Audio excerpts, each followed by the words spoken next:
ಬೀಗದ ಕೈಯನ್ನ ಕರ್ತನು ಎಲ್ಲಿ ಯಾರಿಗೆ ಕೊಟ್ಟಿದ್ದಾನೆ. అయితే ఇప్పుడు పరలోకపు తాళపు చెవిని ఎవరికి ఎక్కడ ఇచ్చి ఉన్నారు ಅದನ್ನ ನಾವು ಇವತ್ತು ಗಮನಿಸೋಣ. దాని ఈ రోజు మనము గమనిద్దాం. ಪ್ರಕಟಣೆ గ్రంథం 1ನೇ ಅಧ್ಯಾಯ 1వ అధ్యాయం 18ನೇ ವಚನವನ್ನು ಓದಿಕೊಳ್ಳೋಣ. 18వ వచనాన్ని మనం చదువుకుందాము. ప్రకటన గ్రంథము 1ನೇ ಅಧ್ಯಾಯ 1వ అధ్యాయం 18ನೇ ವಚನ 18వ వచనము.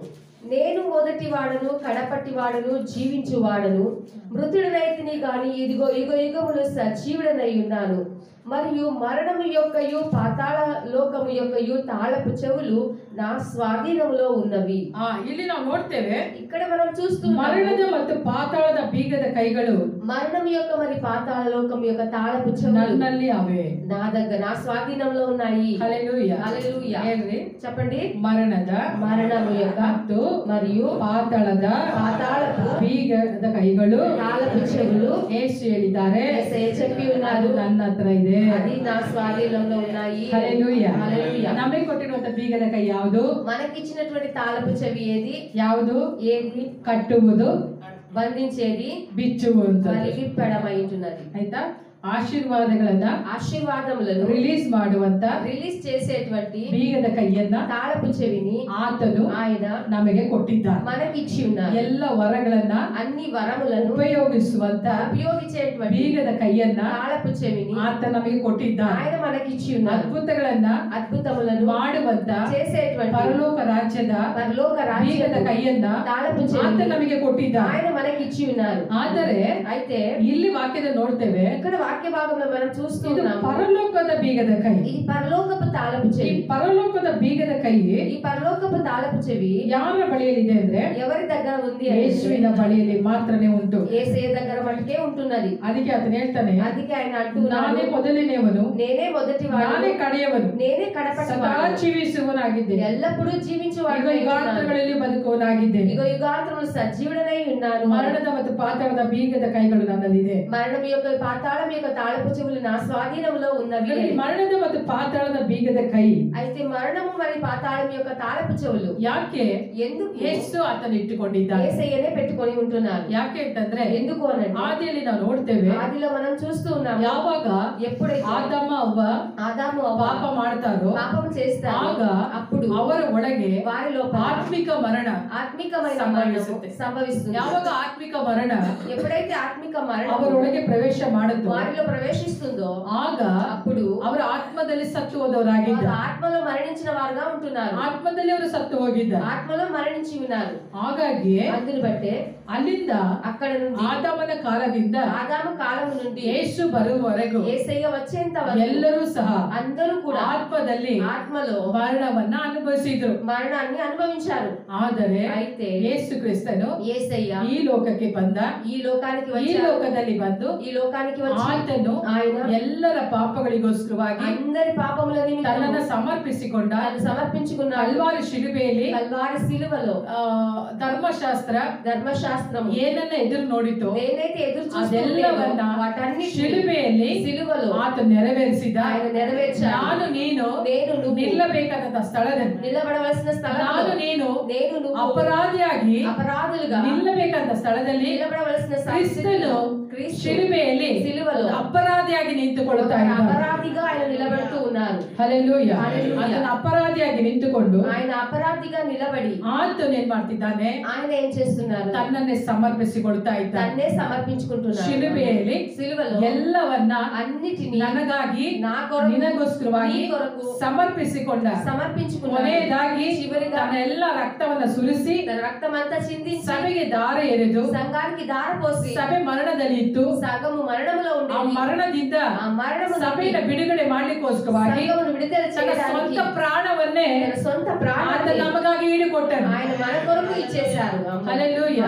ನಮಗಾಗಿ ಆತನು ಈಡು ಕೊಟ್ಟಿದ್ದ. మన కొరకు ఆయన ఇచ్చేసి ಯಾಕೆ ಅಂತಂದ್ರೆ, ఎందుకు అనంటే, ನನ್ನ ಮಕ್ಕಳು నా పిల్లలు ಆತ್ಮದಲ್ಲಿ ಮರಣ ಹೊಂದಿದ್ದಾರೆ. ఆత్మలో మరణించి ఉన్నారు. ಆತ್ಮದಲ್ಲಿ ಮರಣ ಹೊಂದಿದಂತ ఆత్మలో మరణించిన ಇವರನ್ನ వీరిని ಬಿಡುಗಡೆ ಮಾಡಬೇಕಂತಂದ್ರೆ విడుదల చేయాలి. ನಾನು ಶಿಲುಬೆಯಲ್ಲಿ ಮರಣ ಹೊಂದಲೇಬೇಕು. నేను సిలువలో మరణం పొందవలసిందే. ಯೇಸು ಶಿಲುಬೆಯಲ್ಲಿ ಮರಣ ಹೊಂದದೆ ಹೊರತು యేసయ్య సిలువలో మరణం పొందకుండా ಜನರಿಗೆ ಬಂದು జనులకు వచ్చేసి ಆತ್ಮದಲ್ಲಿ ಬಿಡುಗಡೆ ಉಂಟಾಗುವುದಿಲ್ಲ. ఆత్మలో విడుదల అనేది కలగదు. ಹಾಗಾಗಿ అందును బట్టే ಕರ್ತನಾದ ಯೇಸು ಕ್ರಿಸ್ತನು ప్రభువైన యేసయ్య ಶಿಲುಬೆಯಲ್ಲಿ ತನ್ನ ಪ್ರಾಣವನ್ನು ಅರ್ಪಿಸಿದ. సిలువలో తన ప్రాణాన్ని సమర్పించాడు. ಯಾವಾಗ ಶಿಲುಬೆಯಲ್ಲಿ ತನ್ನ ಪ್ರಾಣವನ್ನು ಅರ್ಪಿಸುತ್ತಾನೋ ఎప్పుడైతే ಅವರಲ್ಲಿಯೂ ప్రతి ఒక్కరిలో ಇದ್ದಂತ ఉండబడిన ಆತ್ಮಿಕ ಮರಣದಿಂದ ఆత్మికమైన మరణం ಅವರು ಬಿಡುಗಡೆ ಹೊಂದಿ వారు విడుదల పొంది ಅವರು వారు ಆತ್ಮದಲ್ಲಿ ఆత్మలో ಸದಾ ಕಾಲವು ఎల్లప్పుడూ ಜೀವಿಸುವಂತ ವ್ಯಕ್ತಿಗಳಾಗುತ್ತಾರೆ. జీవించే వ్యక్తులుగా వాళ్ళు ಇಲ್ಲಿ ಆತ మారుతారు. ಹೇಳ್ತಾನೆ, ఇక్కడ ఆయన చదివిస్తున్నారు, ನಾನೇ ಮೊದಲೇನವನು, నేనే మొదటి ನಾನೇ ಕಡೆಯವನು, నేనే కడపటి వాడు. ನಾನು ಏನಾಗಿದ್ದೇನೆ ಅಂದ್ರೆ నేనేమై ఉన్నాను అంటే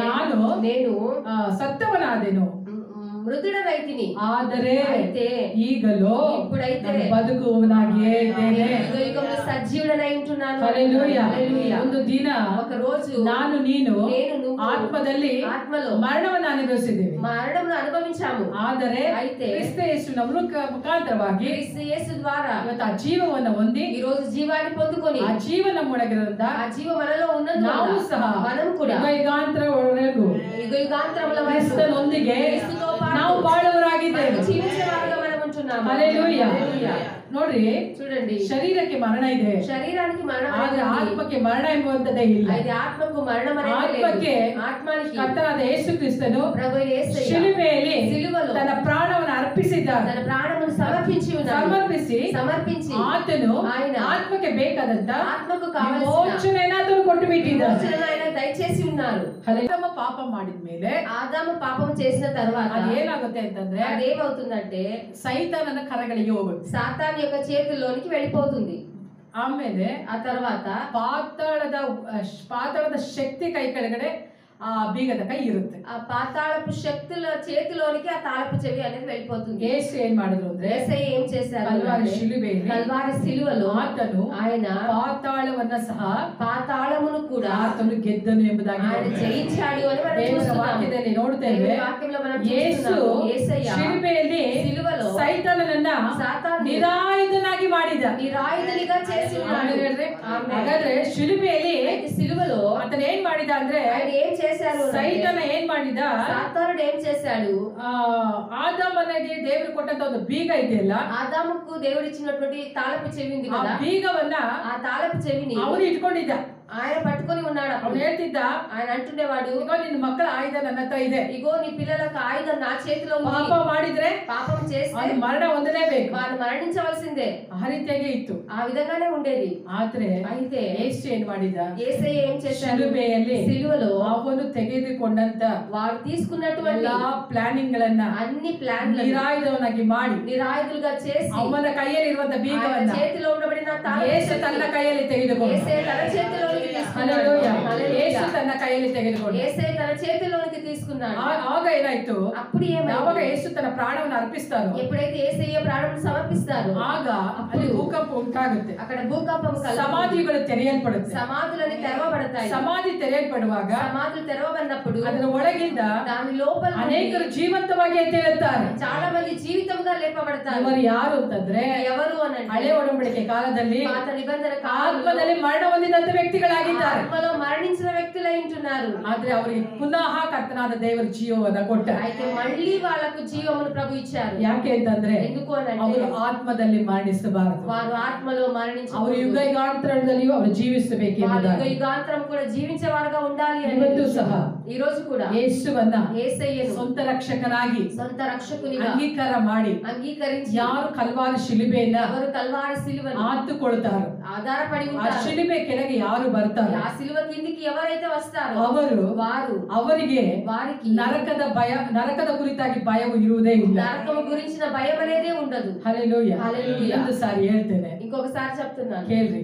వినండి. ಯಾರು ఎవరైతే ಯೇಸುವನ್ನು ಅಂಗೀಕಾರ ಮಾಡಿಕೊಂಡು యేసయ్యను అంగీకరించి ಶಿಲುಬೆಯ ನೆರಳಿನ ಕೆಳಗಡೆ ಬರುತ್ತಾರೆ, సిలువ నీడ కిందికి వస్తారో ಅವರಿಗೆ వారికి ನರಕದ ಕುರಿತಾಗಿ నరకము గురించిన ಭಯ ಇರುವುದಿಲ್ಲ. భయమే ఉండదు. ಯಾಕೆ ಅಂತಂದ್ರೆ ఎందుకు అనంటే, ಕರ್ತನಾದ ಯೇಸು ప్రభు యేసయ్య ಆತನು ఆయన ನರಕದಿಂದ ನರಕ ಯಾತನೆಯಿಂದ నరక యాతన ನಮ್ಮನ್ನು నుండి ತಪ್ಪಿಸಿದ್ದ. మనల్ని తప్పించి ಈ ರಾತ್ರಿ ಸಮಯದಲ್ಲಿ రాత్రి సమయంలో ವಾಕ್ಯವನ್ನು ಕೇಳುತ್ತಿರುವ వాక్యం వింటూ ఉండబడిన ನೀವು మీరు ಯೇಸುವನ್ನ యేసయ్యను ನೀವು ಅಂಗೀಕಾರ ಮಾಡಿಕೊಳ್ಳುವುದಾದರೆ ಅಂಗೀಕరించినట్లయితే ಕರ್ತನಾದ ದೇವರು ಹೇಳ್ತಾನೆ, ప్రభు చెప్తూ ఉన్నారు, ನಿನಗೆ నీకు ನರಕದ ಭಯ ಇರುವುದೇ ಇಲ್ಲ. నరకపు భయం అనేది ఉండదు. ఆమేన్. హల్లెలూయా. హల్లెలూయా. నరకಕ್ಕೆ ಹೋಗ್ತೀನೋ పరలోకಕ್ಕೆ ಹೋಗ್ತೀನೋ, నరకానికి వెళ్తానో పరలోకానికి వెళ్తానో, పరలోకಕ್ಕೆ ಹೋಗ್ತೀನో నరకಕ್ಕೆ ಹೋಗ್ತೀನో, పరలోకానికి వెళ్తానో నరకానికి వెళ్తానో ಅದೇ ಯೋಚಿಸ್ತಾ ಇರ್ತೀನಿ. అదే యోచిస్తూ ఉంటారు. ನರಕಕ್ಕೆ ಹೋಗ್ಬಿಡ್ತೀನಾ, నరకంకి వెళ్ళిపోతానా, పరలోకಕ್ಕೆ ಹೋಗ್ಬಿಡ್ತೀನಾ? పరలోకానికి వెళ్తానా? ಆದ್ರೆ ಒಂದೇ ಒಂದು ಹೇಳ್ತೀನಿ, అయితే ఒకటే ఒకటి నేను ಯಾವಾಗ చెప్తాను. ఎప్పుడు ಯೇಸುವನ್ನ యేసయ్యను ಸ್ವಂತ ರಕ್ಷಕನಾಗಿ ಅಂಗೀಕಾರ సొంత ಮಾಡಿಕೊಳ್ಳುತ್ತೀರಾ, రక్షకునిగా మీరు అంగీకరించారు, ಆಗಲೇ అప్పుడే ನಿಮ್ಮ ಹೆಸರುಗಳು మీ పేర్లను పరలోకದಲ್ಲಿ పరలోకంలో ಬರೆಯಲ್ಪಟ್ಟಿದೆ. రాయబడి ఉంటున్నాయి. హల్లెలూయా. హల్లెలూయా. ನಿಮ್ಮನ್ನ మిమ్ములను పరలోకಕ್ಕೆ ಸೇರಿಸುವಂತ పరలోకానికి ಬೀಗದ చేర్చేటువంటి ಕೈ తాళపు ಯಾರ చెవి ಬಳಿಯಲ್ಲಿದೆ? ఎవరి చేతిలో? ಯೇಸುವಿನಲ್ಲಿ ಮಾತ್ರನೇ ಉಂಟು. యేసయ్యలో మటుకే ఉంటున్నది. ನಿಮ್ಮ ಆತ್ಮನ ವಿಮೋಚಿಸುವಂತ మీ ఆత్మను ಒಂದು విమోచించే ಬೀಗದ ಕೈಯನ್ನ ఒక తాళపు చెవిని ಯಾರು ಹೊಂದಿಕೊಂಡಿದ್ದಾರೆ ಅಂತ ఎవరు ಅಂದ್ರೆ పొందుకొని ఉన్నారు? ಯೇಸು ಮಾತ್ರನೇ ಹೊಂದಿಕೊಂಡಿದ್ದಾರೆ. యేసయ్య మటుకే పొందుకొని ఉన్నారు. ಆಮೇಲೆ ಹೇಳ್ರಿ. ಆಮೆನ್. ಹಲ್ಲೆಲೂಯಾ. హల్లెలూయా. ಆ ಬೀಗದ ಕೈ ఆ తాళపు చెవి ಯೇಸುವಿನ ಬಳಿಯಲ್ಲಿದೆ. ఈ రోజు యేసయ్య దగ్గర ఉంది. ಅದಕ್ಕೆ అందుకే ಎಂತ ಪಾಪಿ ಆದ್ರೂ ఎలాంటి పాపి అయినా కూడా ಯೇಸುವನ್ನ ದೃಷ್ಟಿಸಿ ನೋಡುವಾಗ, యేసయ్య దృష్టించి చూసినప్పుడు, ಯೇಸುವೇ ಎಂಬುದಾಗಿ ಕರೆಯುವಾಗ యేసయ్య అని పిలిచినప్పుడు ಆಗಲೇ ಅವನಿಗೆ ರಕ್ಷಣೆ ಉಂಟಾಗುತ್ತೆ. అప్పుడే ఆయనకు రక్షణ కలుగుతుంది. ಯಾಕೆ ಗೊತ್ತಾ? ఎందుకు తెలుసా? ಯೇಸುವಿನ ಕೈಯಲ್ಲಿ యేసయ్య హస్తంలో ಅವನ ಆತ್ಮಕ್ಕೆ ಬೇಕಾದಂತ ఆయన ఆత్మకు కావలసిన ಬಿಡುಗಡೆ, విడుదల, ರಕ್ಷಣೆ ಎಂಬ రక్షణ అనే ಬೀಗದ ಕೈ ಯೇಸುವಿನ ಬಳಿಯಲ್ಲಿದೆ. తాళపు చెవి యేసయ్య దగ్గర ఉంటుంది కాబట్టి. ಹಲ್ಲೆಲೂಯಾ. హల్లెలూయా. ಹಲ್ಲೆಲೂಯಾ. హల్లెలూయా. ಈಗ ನಾವು ನರಕಕ್ಕೆ ಹೋಗ್ಬೇಕಾ, ఇప్పుడు మనం నరకానికి ಇಲ್ಲ వెళ్ళాలా, ಪರಲೋಕಕ್ಕೆ ಹೋಗ್ಬೇಕಾ ಅನ್ನೋದನ್ನ, ఇప్పుడు లేదా పరలోకానికి వెళ్ళాలా అనేదాన్ని ಅದನ್ನ దాన్ని ಸೈತಾನನ್ನು ಚಾಯ್ಸ್ ಮಾಡಕ್ ಆಗೋದಿಲ್ಲ, సైతాను చాయిస్ చేయడానికి వీలు కాదు. ಯೇಸುನು ಚಾಯ್ಸ್ ಮಾಡಕ್ ಆಗೋದಿಲ್ಲ. యేసయ్య కూడా చాయిస్ చేయడానికి వీలు కాదు. ಆದ್ರೆ అయితే ಯಾರು ಚಾಯ್ಸ್ ಮಾಡ್ಬೇಕು ಅಂದ್ರೆ ఎవరు చాయిస్ చేయాలి అని ನಾವೇ అంటే ಚಾಯ್ಸ್ ಮಾಡ್ಬೇಕು. మనమే దాన్ని ఎన్నుకోవాలి. ಹಲ್ಲೆಲೂಯಾ. హల్లెలూయా. ನರಕಕ್ಕೆ ಹೋಗ್ಬೇಕು ಅಂತಂದ್ರು నరకానికి వెళ్ళాలి అన్న ದೇವರು దేవుడు ಚಾಯ್ಸ್ ಅನ್ನು ಯಾರಿಗೆ ಕೊಟ್ಟಿದ್ದಾನೆ ಅಂತಂದ್ರೆ ఎన్నుకోవడం అనేది ఎవరి చేతికి ఇచ్చాడు అని అంటే ಸೈತಾನನ ಕೈಯಲ್ಲಿ ಕೊಟ್ಟಿಲ್ಲ, సాతాన్ చేతికి ఇవ్వలేదు, ಇಲ್ಲ ಆತನು ಇಟ್ಕೊಂಡಿಲ್ಲ. లేదా ఆయన కూడా ಚಾಯ್ಸ್ ఉంచుకోలేదు. ಅನ್ನು ಯಾರಿಗೆ ಕೊಟ್ಟಿದ್ದಾನೆ ఆ ಅಂದ್ರೆ ఎన్నుకోవడం అనేది ಮನುಷ್ಯರಿಗೆ ಕೊಟ್ಟಿದ್ದ. మనుషులకే ఇచ్చి ನೀನು ఉన్నాడు. ಯೇಸುವನ್ನ ನಂಬಿದರೆ, నువ్వు యేసయ్యను నమ్మినట్లయితే, ಯೇಸುವನ್ನ ಹಿಂಬಾಲಿಸಿದರೆ, యేసయ్యను వెంబడిస్తే ನಿನಗೆ నీకు ಎಲ್ಲಿ ఎక్కడ ಎಲ್ಲಿ ಸ್ಥಾನ?